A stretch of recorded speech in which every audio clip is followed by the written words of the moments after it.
There's no shortage of things that the human mind can imagine that can be categorized in fiction as a bioweapon, which means Resident Evil, over the course of 2.5 decades, has conjured up some truly strange enemies and bad guys for players to go up against. We're going to talk about a few of those in this feature. Some of them have been the good kind of weird, others not so much, but they're definitely all very weird. Before we begin, please consider subscribing and enable all notifications by clicking the bell icon. With that out of the way, let's get started. Ramon Salazar, Resident Evil 4. A weird man-child with an annoying personality and an even more annoying voice. Ramon Salazar was the poster man of the unfiltered weirdness of Resident Evil 4. He spent much of the game trading blows with Leon and almost always ended up coming short. But even ignoring that, it was hard to ever take him seriously given what he looked and sounded like. James Marcus, Resident Evil 0. James Marcus' backstory is a very interesting one, and his role in the founding of Umbrella and the creation of the T-Virus makes him an integral part of Resident Evil lore.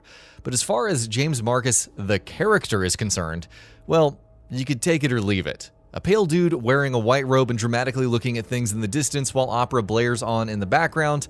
Now that's weird. That's very weird. Brainwashed Jill Valentine, Resident Evil 5.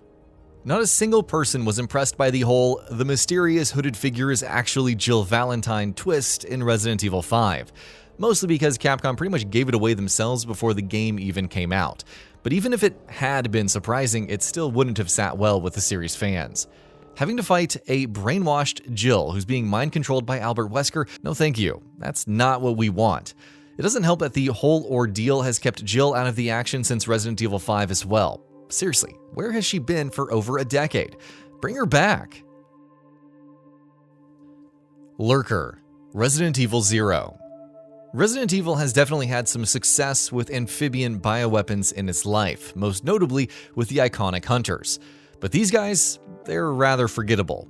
The Lurkers are essentially just giant frogs, and when you see a giant frog with boils all over its skin and a massive tongue drooping out of its gaping mouth, you're probably more confused than scared, and that's not what you want in a horror game. Regenerators, Resident Evil 4. Probably one of the creepiest and one of the best enemies we've ever fought in a Resident Evil game. As their name suggests, they're cursed with astounding regenerative capabilities, which means killing a regenerator is no easy task.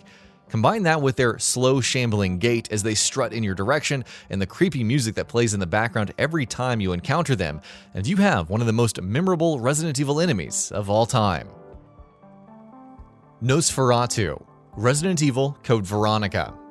After creating Alfred and Alexia Ashford through genetic experiments and then later becoming their test subject for horrifying experiments himself, Alexander Ashford was turned into an undying monster and given the name Nosferatu, owing to his disturbing cries and agony and his vampire-like appearance. That, combined with his tentacle-like appendages and his ability to emit a deadly poisonous gas, makes him pretty darn strange. Still, he's far from the weirdest thing in Code Veronica, which should really tell you something about Code Veronica.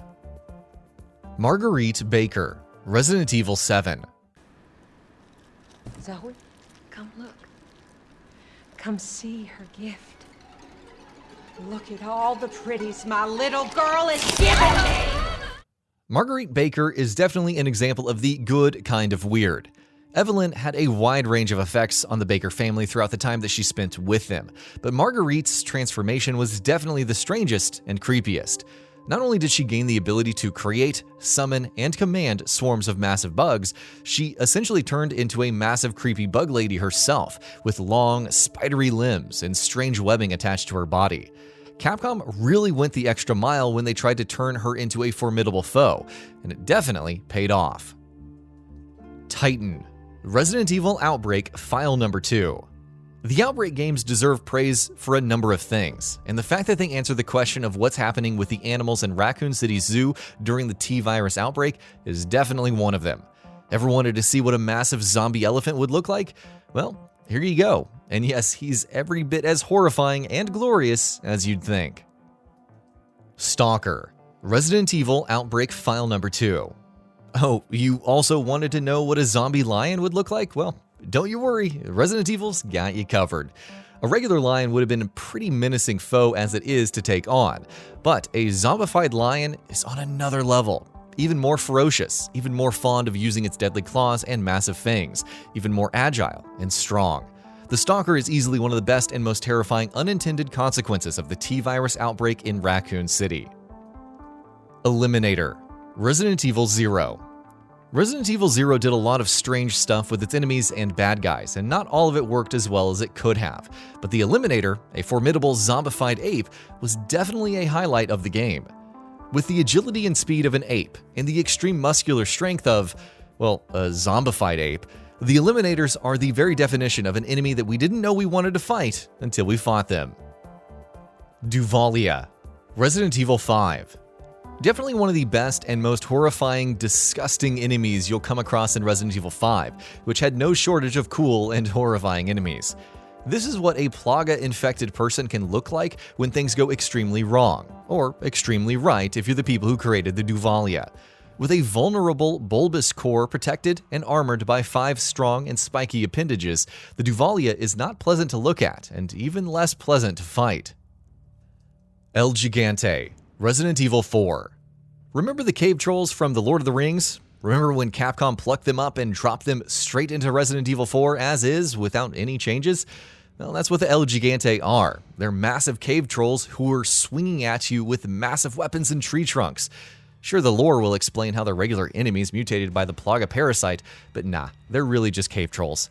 Don't get me wrong, they're awesome enemies and an absolute blast to take on. But what are they doing in Resident Evil? TALOS. Resident Evil: The Umbrella Chronicles. Probably the single weirdest, most out-of-place enemy we have ever seen and will ever see, hopefully, in a Resident Evil game. You wouldn't expect a tyrant to look like this, but that's what Talos is, a cyborg tyrant. A tyrant with sci-fi armor, homing missiles, and a massive rocket launcher.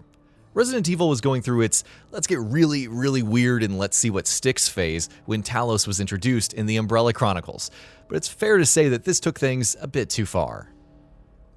ARMADURA. Resident Evil 4. There's nothing strange about taking on enemies encased in protective suits of armor. It is pretty strange, however, when there's nothing inside those suits of armor. The Armaduras in Resident Evil 4's castle are literally just empty suits of armor infected by the Plaga parasite, who are now coming at you with their imposing weapons and formidable defense. As weird as they are excellent enemies, forcing players to switch up their tactics and pushing you onto the back foot just when you're beginning to get comfortable. T-Rex Simmons. Resident Evil 6.